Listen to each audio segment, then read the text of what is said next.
ఓం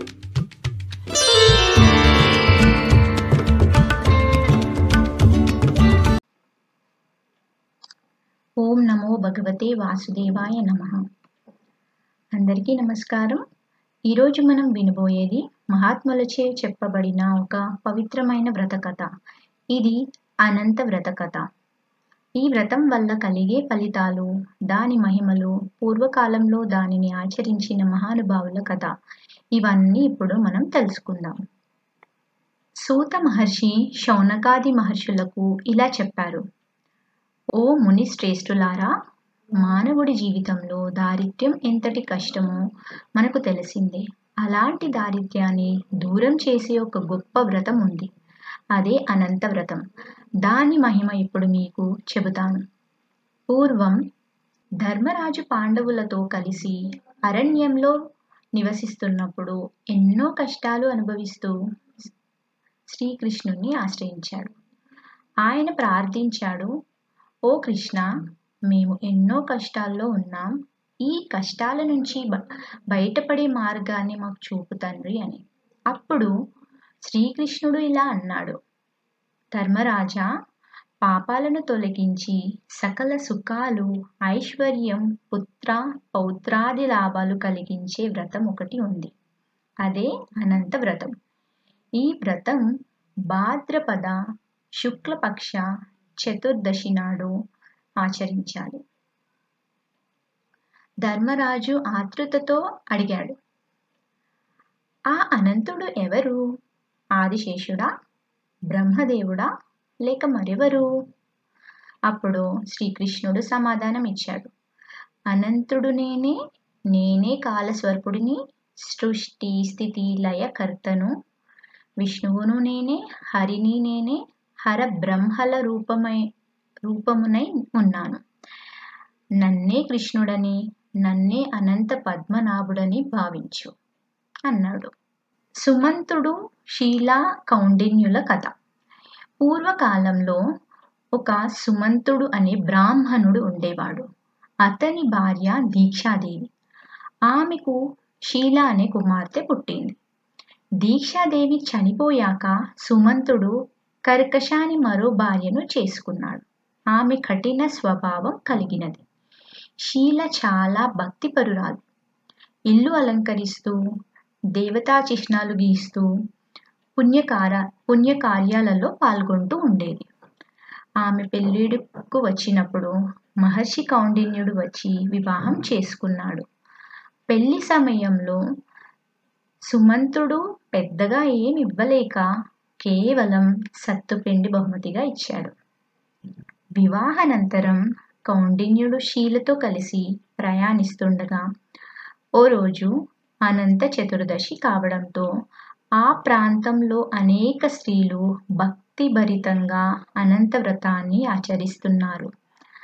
వాళ్ళు అందరూ ఎర్ర చీరలు కట్టుకొని వ్రతాన్ని ఆచరించడం గమనించింది. శీల వారిని అడిగింది: మీరు చేస్తున్న పూజ ఏమిటి? ఆ స్త్రీలు సమాధానం ఇచ్చారు: ఇది అనంత వ్రతం. దీన్ని భక్తితో ఆచరించే వారికి అపారమైన ఐశ్వర్యం లభిస్తుంది. వారు చెప్పిన విధంగా శీల వ్రతాన్ని ఆచరించింది. చేతికి ఎర్రదారం. ఆ ఎర్రదారం ఎలా ఉండాలి అంటే 14 ముడులతో కూడిన ఎర్రదారం చేతికి బంధనంగా కట్టుకోవాలి. వారు చెప్పిన విధంగా శీల వ్రతాన్ని ఆచరించింది. చేతికి 14 ముడులతో కూడిన ఎర్రదారాన్ని కట్టుకుంది. ఆ తరువాత వారి జీవితం సంతోషంగా, ఐశ్వర్యంగా మారింది. కౌండిన్యునికి అహంకారం చాలా ఎక్కువ. ఒకరోజు కౌండిన్యుడు శీల చేతిలో ఉన్న ఎర్రదారాన్ని చూసి కోపంతో అన్నాడు: ఈ దారం ఎందుకు కట్టుకున్నావు? నన్ను వశం చేసుకోవడానికినా? శీల సమాధానం ఇచ్చింది: ఇది అనంత పద్మనాభ స్వామి కృప.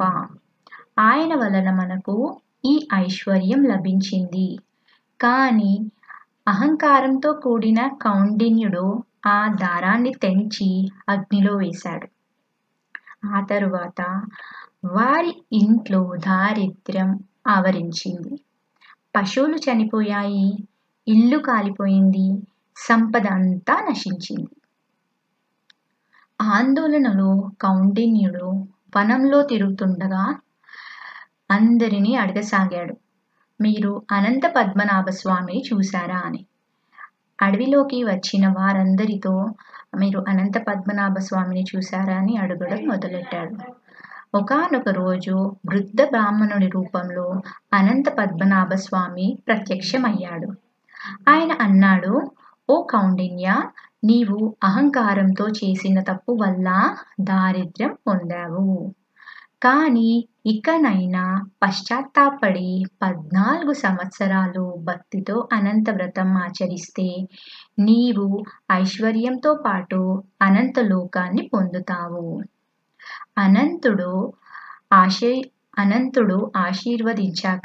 అనంతుడిని ఆశీర్వదించాక శ్రీకృష్ణుడు అంతరార్థమయ్యాడు. తరువాత కౌండిన్యుడు ఇంటికి వచ్చి తన భార్యతో కలిసి 14 సంవత్సరాలు అనంత వ్రతాన్ని ఆచరించారు. దాంతో వాళ్ళిద్దరూ చాలా సంతోషంగా ఉన్నారు. ఆయనకు అపార ఐశ్వర్యం లభించింది. తరువాత చివరికి ఆయన విష్ణు లోకాన్ని చేరుకున్నాడు.